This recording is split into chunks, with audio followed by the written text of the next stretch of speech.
ሰላም እንዴት ናችሁ? ደህና ናችሁ? የቻናሌ ተከታታዮቼ ፋሚሊዎቼ በሙሉ ቤተሰቦቼ ማለት ነው። ያው ቤተሰብ ሆናችሁ አይደለ? እንዴት ናችሁ? ልኝ ደህና ናችሁ? እኔ ያለው ፈጣሪ ይመስገን ደህና ነኝ። እናንተም በያላችሁበት ሰላማችሁ ይብዛልኝ።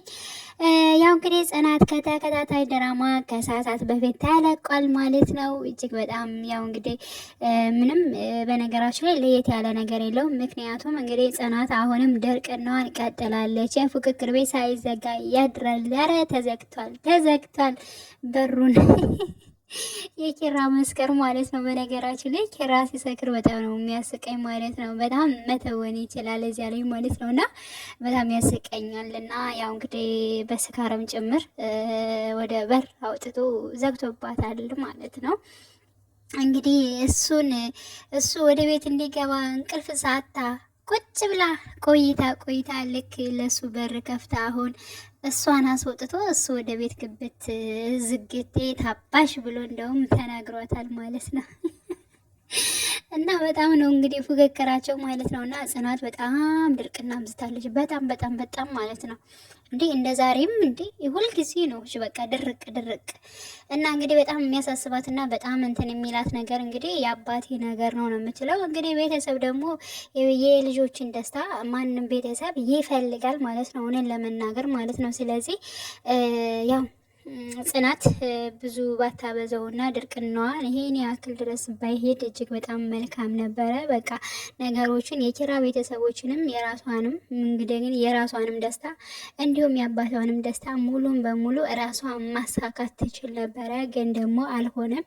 የባስ ብላ እንግዲህ ኪራና እንዲሁም ደግሞ ሀሴት ሲተቃቀፉ አይታ ማለት ነው።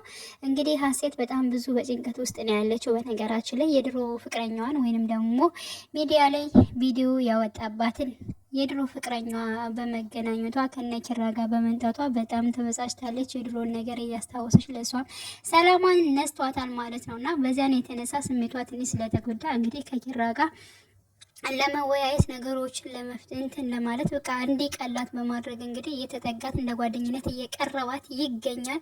በዚያም ሰዓት እንግዲህ ሲያባብላት አይዞሽ ሲላት ምናምን ነገር እንደጋጣሚ እንግዲህ ጽናት ታያለች ማለት ነው። መተቃቀፋቸውን አንድ ላይ ሲሆኑ ስላየች ብቻ እንግዲህ እነሱም ፍቅር ይዟቸዋል፣ አንድ ላይ መሆን ይችላሉ ብላ ለኪራ አባት ደውላ እንግዲህ ጋሼ ያልነው ነገር ወይንም ደግሞ የደከምንበት ነገር አሁን ፍሬ እያፈራ ነው።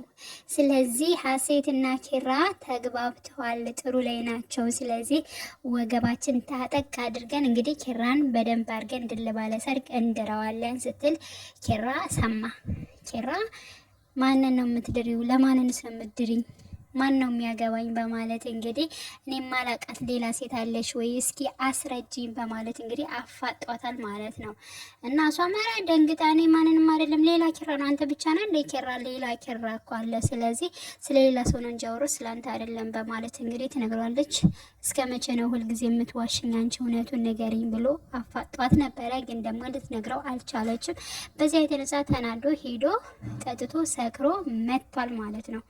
ልክ ሲመጣ ወደ ቤት ሲገባ እሷን አስወጥቶ በር ዘግቶባታል ማለት ነውና ኪራ ደግሞ ላሳስበህ ከምወደው እንዴ ሁልጊዜ ሴት ልጅ በጣም እንትን እያለ ነው ስስት ምናምን እያለ ነው እየተናገረ ያለው ማለት ነው። ኖ መሆን የለበትም። አንተም ቢሆን እኮ ቤትን ራሱ በፍቅር አሳብደሃል።